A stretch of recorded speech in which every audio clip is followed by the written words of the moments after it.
শ্রীকৃষ্ণের প্রিয় ভক্ত কারা এবং কীভাবে ভক্ত?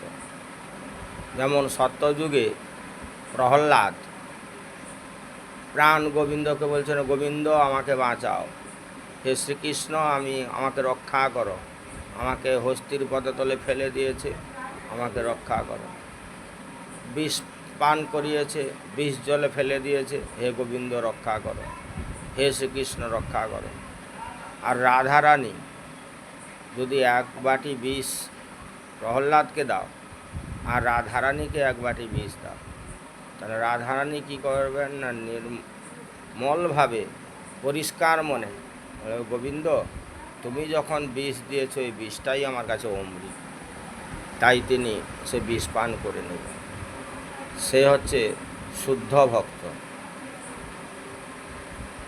আর প্রহ্লাদ বিষ খেয়ে আমি কি হবে আমার জানার দরকার নেই, গোবিন্দ তুমি জানো, কিন্তু তুমি আমাকে বাঁচাও।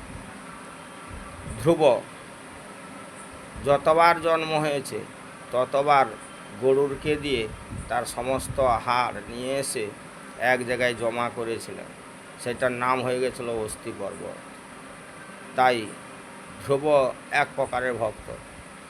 গোবিন্দের ভক্ত হওয়া এটা চাটিখানি কথা নয়। আমরা সকলে গোবিন্দকে বলি, গোবিন্দ আমাকে ধন দাও, দৌলত দাও, ঐশ্বর্য দাও, আমার ছেলেকে ভালো রাখো, আমার সংসার যেন সুখের হয়।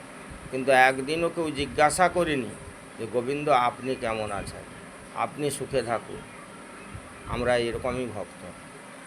লোক দেখানো আমরা কৃষ্ণ নাম করি, চটি পায়ে দিয়ে রাস্তায় রাস্তায় ঘুরি, আর নামের ঝলা নিয়ে তিলক কেটে আমরা লোককে দেখাই, কিন্তু আমরা কেউ প্রকৃত শুদ্ধ ভক্ত না। শুদ্ধ ভক্ত হতে হলে গোবিন্দের নিষ্কলঙ্ক মনে গোবিন্দের আরাধনা করতে হবে। নমস্কার।